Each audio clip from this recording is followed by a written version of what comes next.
ఈ నర్సంపేట పరిధిలో ఉన్న ఇది మాతృం చూడండి. ఇది ఎలాగుంది. మా మదర్ గారు చనిపోతే చూడండి ఆ చీకటి గదిలో పడి చనిపోయారు. అప్పటికి మేము ఆ బాక్సులు తెచ్చుకున్నాం 9,000 ఖర్చు పెట్టి. ఆ బాక్సులు తెచ్చుకున్నప్పుడు కూడా తాళాలు ఇవ్వలేదు, అక్కడ పడేశారు. మార్నింగ్ ఆ బాడీ ఏమవుతాయి చూడండి. మీరు తదనంతరం రేపు అది తీసుకెళ్లి మీరు మరి దానధర్మాలు చేయాలంటే అది స్మెల్ వచ్చి మేము అంత ఇబ్బందులు పడతాం. పందుకొక్కులు వాటర్ చూడండి. చూడండి ఒకసారి ఇందులో పడించానండి మా అమ్మగారు. కనీసం కరెంట్ కూడా లేదు, ఒక లైట్ సదుపాయం లేదు. చూడండి ఎలా ఉంది. ఇప్పుడు 9:30 అంత ప్రాంతం 9:30 అవుతుంది. చూడంండి ఆ బాక్స్ అక్కడ ఉన్నాయి. కనీసం తాళాలు ఇచ్చి చూడండి. ఇక్కడ ఇలాంటి అన్యాయం జరిగితే చూడండి నెక్స్ట్ ఇంకెవరికైనా సరే ఇలాంటి ఇబ్బందులు రాకూడదండి. దయించి నేను జనసేన పార్టీలో 6 years నుంచి ఉన్నానండి. నేను ఎంతగానో కష్టపడతాను. అలాంటి నాకు ఇలాంటి అన్యాయం జరిగిందండి. అందరూ కొంచెం దయించి ఆలోచించండి. చూడండి నా తల్లి పరిస్థితి ఎలా ఉంది. ఒక లైట్ కూడా లేదు, హాస్పిటల్ పరిధిలో మార్చరీ లేదు. నియోజకవర్గం నుంచి సీఎంలు, డిప్యూటీ సీఎంలు అయ్యారు, చాలా మంది మినిస్టర్లు అయ్యారు. వాళ్ళందరూ ఉండి కూడా ఇలాంటి పరిస్థితి రావడం, ఈ మార్చరీ ఇలా ఉండడం అనేది చాలా ఇబ్బందికరమైన పరిస్థితి. పట్టాలు మేము చేశాం కానీ చూడండి ఒకసారి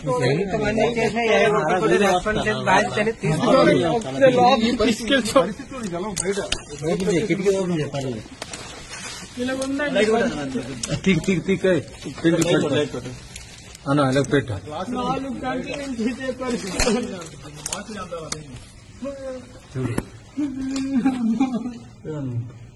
బాడీస్ ఏమాత్రం మినిమం కరెంట్ అనుకుంటాం ఎవరైనా ఇంత ఘోరంగా ఉంది. దీన్ని మార్చి అంటే ఎలా ఉంటుందో కూడా ఇంత ఘోరం అనేది ఎక్కడ చూడలేదు అసలు. ఇది మార్చి అంటే పరిస్థితిలో ఉంటుంది. మేము ఇన్ని ఏర్పాట్లు చేసుకుని అక్కడ లావేరు మండలం నుంచి వచ్చి ఇక్కడ అరేంజ్ చేసుకున్నాం. ప్రేజర్ బాక్స్ అరేంజ్ చేసుకుని ఇక్కడ మేము టెంట్ వేసుకుని బయట ఉందని ప్రయత్నం చేస్తే ఎవరు హాస్పిటల్ సిబ్బంది కానీ ఎవరు కూడా స్పందించలేదు. కనీసం దయచేసి ఇటువంటి సిచ్యువేషన్ మళ్ళీ రిపీట్ అవ్వకుండా ఎవరికి అంటే అందరికీ బాధ ఇప్పుడు ఉంటుంది. ఎవరికైనా ఇటువంటి ఇబ్బందికర పరిస్థితులు ఎదురైనప్పుడు సహాయం చేసే వాళ్ళు లేకుండా కనీసం ఈ సిచ్యువేషన్ లేకుండా ఎప్పటికైనా అధికారులు స్పందించి ప్రభుత్వాలు ఎన్ని మారినా సరే అది జరగదు.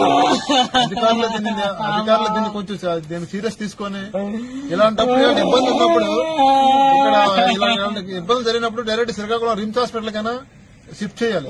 ఈ బాడీలు ఇలాంటి దగ్గర పడేసి ఈ షెడ్ లో ఒక మూల పండి సెట్ లో పడేసి మీరు ఎవరితో చెప్పుకోండి, ఏం చేస్తారో చేసుకోండి, ఎలా చేస్తారో సావండి అని చెప్పేసి తాళాలు వేసుకుని ఎవరి పండుగ వెళ్ళిపోతే మేము ఎక్కడి నుంచి వచ్చి ఎక్కడ ఉండాలి, అక్కడ ఏం చేయాలి, ఎటువంటి పరిస్థితి ఎవరికి రాకూడదు అనేది మాత్రం. అలాగే ఇప్పుడు ఇక్కడికి వచ్చి మేము ఇక్కడ రాగానే మొట్టమొదటి రాగానే చాలా మంది ప్రయత్నం చేసినప్పటికీ ఎవరు స్పందించలేదు. అలాగే మా నియోజకవర్గ ఇన్ఛార్జ్ ఎస్ఎస్ఎన్ గారికి మాట్లాడగానే వెంటనే ఇక్కడ ఇన్ఛార్జ్ అయినటువంటి ప్రవీణ్ అన్న గారికి వెంటనే కాల్ చేసి మాట్లాడారు.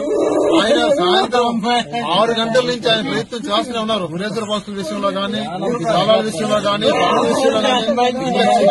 ఈ మార్చి అంటున్నారు కరెంట్ లేదు, కనీసం కరెంట్ లేదన్న విషయాన్ని కూడా అధికారులు గుర్తుండలేదు.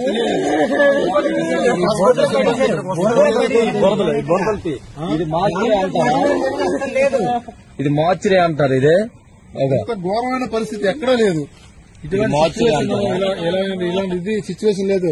సరే ఆయన ఎంతో ప్రయత్నం చేసినప్పటికీ ప్రవీణ్ గారు కనీసం ఎవరు రెస్పాండ్ అవ్వలేదు. దయచేసి ఆయన మేము కోరేది ఒకటే, ఉదయాన్నే వచ్చి ఇలాంటి పరిస్థితుల్లో ఒకసారి మీరు ప్రభుత్వం దృష్టి తీసుకెళ్లాలి, ఇటువంటి రిపీట్ అవ్వకుండా చేయాలని ప్రవీణ్ గారిని కూడా మేము విన్నవించుకుంటాం. దయచేసి ఆయన ఉదయాన్ని ఒకసారి వచ్చి ఈ సైట్ విజిట్ చేసేసి ఇక్కడ ఉన్న నాయకులందరికీ కూడా బుద్ధి వచ్చేటట్లు దీన్ని పరిష్కరిస్తారని ఒకసారి మనస్ఫూర్తిగా కోరుకుంటున్నాం.